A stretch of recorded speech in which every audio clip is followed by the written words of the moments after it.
प्रिय दर्शकों नमस्कार। आइए सुनते हैं आज का मुख्य समाचार। कैप्टिव पावर प्लांट 1 में सृजनी पुरस्कार वितरण समारोह आयोजित।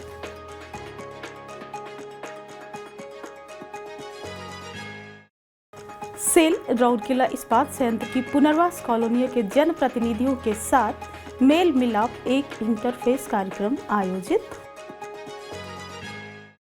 और सेल आरएसपी में टरबाइन गवर्निंग सिस्टम और सुरक्षात्मक उपकरणों पर प्रशिक्षण कार्यक्रम आयोजित। अब समाचार विस्तार से। राउरकेला इस्पात संयंत्र के कैप्टिव पावर प्लांट 1 में 28 जुलाई को सृजनी पुरस्कार वितरण समारोह आयोजित किया गया। मुख्य महाप्रबंधक पावर श्री BS कार्था ने समारोह की अध्यक्षता की और योजना के विजेताओं को पुरस्कार प्रदान किए। इस अवसर पर महाप्रबंधक श्री NC परिडा, महाप्रबंधक श्री SL दास, महाप्रबंधक श्री BB दास, सहायक महाप्रबंधक RED और सिजनी नोडल अधिकारी श्री BK बेहरा, विभाग के अन्य अधिकारी और कर्मचारी उपस्थित थे। इस अवसर पर बोलते हुए श्री कार्था ने पुरस्कार विजेताओं को बधाई दी और सुझावों के कार्यान्वयन से हुए सुधारों पर प्रकाश डाला। उन्होंने सभी से अपना योगदान जारी रखने और दूसरों को भी ऐसा करने के लिए प्रोत्साहित करने का आग्रह किया।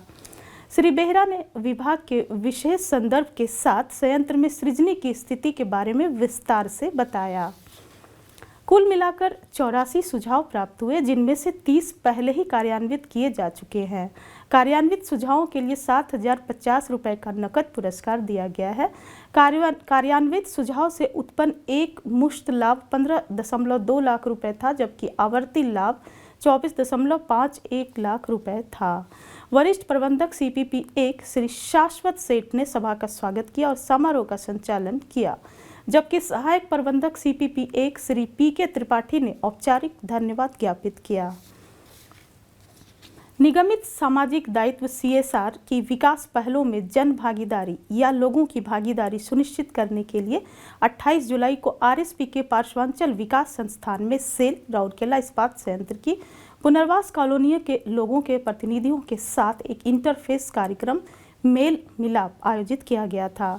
मुख्य महाप्रबंधक नगर सेवाएं एवं CSR श्री PK स्वाई ने सत्र की अध्यक्षता की एवं प्रतिभागियों के साथ RSP के CSR विभाग द्वारा किए गए विभिन्न विकासात्मक हस्तक्षेपों के बारे में बातचीत की और उनकी समस्याओं पर भी चर्चा की।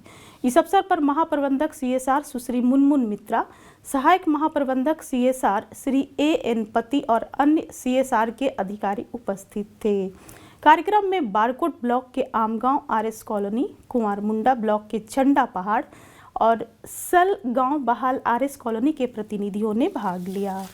उपरोक्त पुनर्वास कॉलोनियों के जनप्रतिनिधियों ने पिच्चू और कंक्रीट सड़कें, सोलर लाइट, सामुदायिक केंद्र, जल निकासी व्यवस्था आदि प्रदान करने और अन्य विकासात्मक गतिविधियों को करने के लिए RSP की प्रशंसा की। विचार विमर्श के दौरान सभी ने RSP के सहयोग की सराहना की। पिछले हस्तक्षेपों की समीक्षा की गई और CSR के तहत नई परियोजनाओं को शुरू करने और संसाधनों को अनुकूलित करने के लिए उन्हें आवश्यकताओं के अनुरूप बनाने के लिए सुझाव और परिचर्चाओं को प्रोत्साहित किया गया। प्रतिभागियों ने CSR के माध्यम से RSP के प्रशिक्षण और कौशल विकास पहल के संबंध में अपनी संतुष्टि व्यक्त की और क्षेत्र के योग्य युवाओं के लिए अन्य आवश्यकता आधारित कार्यक्रमों पर विचार विमर्श किया। ग्रामीण क्षेत्रों में इस्पात का उपयोग बढ़ाने पर भी चर्चा की गई। सुश्री मुनमुन मित्रा ने सभा का स्वागत किया और इन क्षेत्रों में किए गए विभिन्न विकास कार्यक्रमों के बारे में विस्तार से बताया। सहायक महाप्रबंधक CSR श्री AN पति ने औपचारिक धन्यवाद ज्ञापित किया, जबकि वरिष्ठ फील्ड सहायक श्री B एक्का ने कार्यक्रम का संचालन किया। सेल राउरकेला इस्पात संयंत्र के सेंट्रल पावर ट्रेनिंग इंस्टीट्यूट में 27 और 28 जुलाई 2023 को टरबाइन गवर्निंग सिस्टम और प्रोटेक्टिव डिवाइसेस पर 2 दिवसीय प्रशिक्षण कार्यक्रम आयोजित किया गया। कैप्टिव पावर प्लांट और पावर ब्लोइंग स्टेशन के कुल 13 कर्मचारियों ने कार्यक्रम में भाग लिया। प्रशिक्षण का उद्देश्य संयंत्र और कर्मियों की सुरक्षा सुनिश्चित करने के लिए टरबाइन की घूर्णन गति को बनाए रखने के लिए कर्मचारियों की निगरानी और नियंत्रण प्रक्रियाओं से लैस करना था। प्रशिक्षण में थर्मोडायनामिक्स और पावर प्लांट चक्र एवं टरबाइन के कार्य सिद्धांत, टरबाइन और सहायक उपकरणों की आपातकालीन handling, turbine governing system, EHTC और टरबाइन प्रोटेक्शन सिस्टम और सुरक्षात्मक उपकरण जैसे विषय शामिल थे। दूसरे दिन शामिल किए गए विषय थे कंडेंसर और CEP, turbine lube oil system, turbine startup और शटडाउन ऑपरेशन, टरबाइन का निर्माण और कार्यात्मक विवरण, टर्बो ब्लोअर सिद्धांत और टर्बो ब्लोअर की रचनात्मक विशेषताएं और संचालन। प्रतिभागियों के लिए पावर ब्लोइंग स्टेशन की एक स्थल परिदर्शन की भी व्यवस्था की गई थी। कार्यक्रम का संचालन सहायक महाप्रबंधक CPTI श्री PK राउत ने वरिष्ठ प्रशिक्षक CPTI श्री SK नायक की सहायता से किया। इसके साथ ही आज के हिंदी समाचार यहीं समाप्त हुए। नमस्कार।